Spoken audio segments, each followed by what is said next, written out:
Hello everyone, स्वागत है आप सभी का। आज हम लोग पढ़ेंगे किंगडम्स ऑफ साउथ। साउथ के किंगडम्स कौन कौन थे दक्षिण भारत के, जिसमें AD 700 टू AD 1200 के बीच, यानी कि 700 ईस्वी से लेकर 1200 ईस्वी के बीच के मध्यकाल जो है, इस काल में कौन कौन से दक्षिण में शासक हुए, दक्षिण भारत की क्या विशेषताएं रही हैं, इसके बारे में चर्चा करने वाले हैं। क्लास 7 हिस्ट्री का चैप्टर 3 और चैप्टर 3 का ये फर्स्ट ही पार्ट है, जिसमें हम लोग इस चैप्टर को शुरू कर रहे हैं। तो आइए देखते हैं। किंगडम्स ऑफ साउथ, दक्षिण भारत के राज्य कौन कौन से हैं। यहाँ पर कुछ वर्ड हैं जिसको याद रख सकते हैं आप। मंडलम, मंडलम जो है a provinces of the Chola kingdom, जो चोल साम्राज्य का एक प्रांत हुआ करता था और इस प्रांत को हम लोग मंडलम के नाम से जानते हैं। दूसरा है hereditary, A title of position that is acquired on account of blood relationship, रक्त संबंध के कारण जो पद प्राप्त होता है उसी को हम लोग हेरिडिटरी कहते हैं। दूसरा है नटार, ये डिस्ट्रिक्ट काउंसिल हुआ करता था, जिला परिषद। नागरता, ये सिटी काउंसिल यानी कि नगर परिषद से कह सकते हैं। और नेक्स्ट है ब्रह्मदेव। ब्रह्मदेव जो है ये लैंड गिफ्टेड टू ब्राह्मण्स, जो ब्राह्मण को दी गई भूमि होती थी उसको ब्रह्मदेव कहा जाता था। और नेक्स्ट है मठ। मठ जो है religious centre set by Shankaracharya, ये शंकराचार्य द्वारा स्थापित जो धार्मिक केंद्र था उसको मठ कहा जाता है।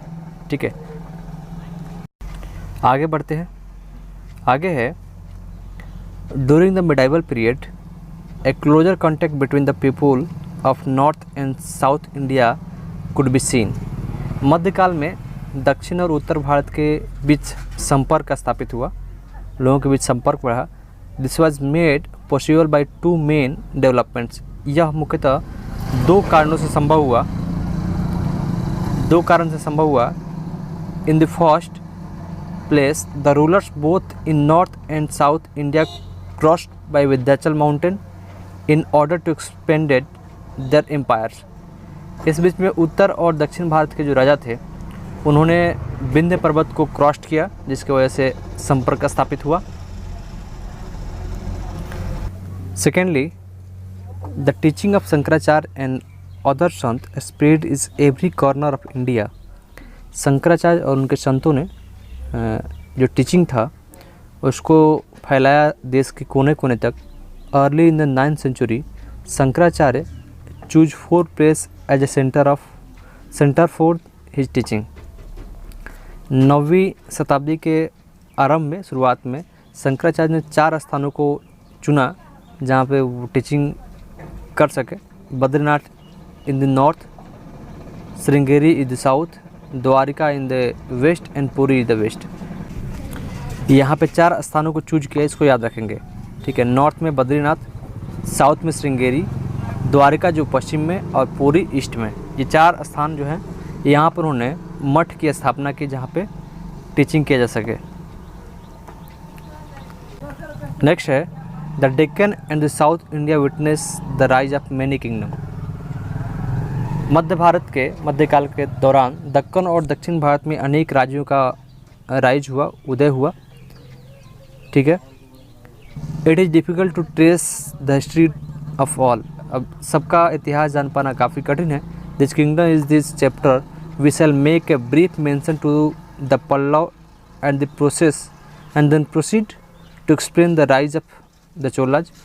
यहाँ पर इस चैप्टर में हम लोग चोल राजवंश के उदय और उसके पतन और उसके जो कह सकते हैं कि सामाजिक और आर्थिक परिस्थितियाँ थी, इसके बारे में चर्चा करेंगे।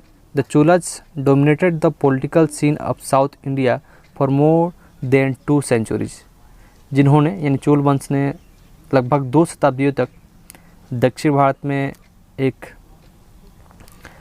विशाल भूभाग पर शासन किया। तो आइए इसके बारे में समझते हैं। नेक्स्ट है द पल्लव्स ऑफ कांची। कांची के पल्लव, इनकी बात करते हैं। The origin of the Pallava is unknown. Origin कैसे हुआ पल्लव्स का ये अननोन है। The Pallava ruler Mahendra Varman ruled from AD 600 to AD 630। Mahendra Varman जो पल्लव शासक थे उन्होंने 600 से लेकर 630 AD तक यानी कि ईस्वी तक शासन किया। नेक्स्ट है the Pallavas were is continuous conflict with the Chalukyas and Pandyas, the Cheras and the Cholas. पल्लवों का चालुक्यों, पांड्यों, चेरों से लगातार संघर्ष, ठीक है, कॉन्फ्लिक्ट होता रहा। आगे है द चालुक्य रूलर पुलकेशिन द्वितीय second defeated Mahendra Varman and annexed his north provinces. Chalukya शासक पुलकेशिन द्वितीय ने महेंद्र वर्मन को पराजित कर उसके उत्तरी प्रांतों को अपने राज्य में मिला लिया, ठीक है। जो नॉर्थ प्रोविंसेस थे उनको उन्होंने अपने प्रांत में मिलाया। Mahendra Varman was succeed by Narasimha Varman. Mahendra Varman का उत्तराधिकारी जो है वो नरसिंह वर्मन था। Under the Pallava Kanchi became a great centre of Brahmanical as a well Buddhist learning. जो पल्लवों के शासनकाल में कांची हिंदू संस्कृति, धर्म और साथ ही बौद्ध धर्म का शिक्षा का भी एक महान केंद्र बना। The Pallava kings were patron of art and architecture. कला, पल्लव शासक कला और वास्तुशिल्प के संरक्षक थे उन्होंने। The famous temple cut out of rock boulders known as rath were build by them. उन्होंने शिलाखंडों यानी कि बड़े बड़े चट्टानों को काटकर प्रसिद्ध मंदिर बनवाए जो रथ कहलाते थे। The shore temple of Mahabalipuram and the Kailasanatha temple at Kanchi are best example of architecture of this period. Mahabalipuram के तटीय मंदिर, ठीक है, शोर टेम्पल, और कांची का कैलाश मंदिर, कैलाशनाथ टेम्पल उस काल की स्थापत्य कला का सबसे बेस्ट एग्जाम्पल है, ठीक है, best example of architecture. Next है Narasimha Varman son Rajasimha ruler for many year. Narasimha Varman का जो पुत्र था राज सिंह वर्मन ने अनेक वर्षों तक शासन किया। देयरफॉर देयर पावर डिक्लाइन, उसके बाद उसकी शक्ति और प्रतिष्ठा कम होने लगी, डिक्लाइन होने लगा, शक्ति कम होने लगी। Finally the Cholas defeated the Pallavas and become the dominant power in the south. बाद में चोलों ने पल्लवों को हरा दिया, प्रमुख शक्ति के रूप में उभरे। जैसे यहाँ पर देखते हैं हम लोग, ये यहाँ पर देखेंगे, एक तो पहला केस स्टडी है, ठीक है, चोल वंश के कौन कौन शासक हुए, उस वंश में क्या क्या उपलब्धियाँ रहीं, ठीक है, उसके पतन के कारण क्या थे, चोल प्रशासन एडमिनिस्ट्रेशन क्या था, ठीक है, ग्राम प्रशासन, यहाँ पे अनेक चीज़ों को पढ़ना है। तो केस स्टडी आप पढ़ लेंगे। अगर आपको दिक्कत होगा तो आप कहेंगे तो अलग से एक वीडियो को हम प्रोवाइड कर देंगे आपके लिए, केस स्टडी जो है इसके लिए। लेकिन यहाँ पर ध्यान देंगे, ये जो है ये मैप, यहाँ पर ये जो पूरा दक्षिण भारत का क्षेत्र है ये चोल किंगडम के अंतर्गत था उस समय, ठीक है। यहाँ से आप देख रहे हैं बिल्कुल, ठीक है, केरल, तमिलनाडु और आंध्र प्रदेश के कुछ हिस्से इसमें शामिल थे।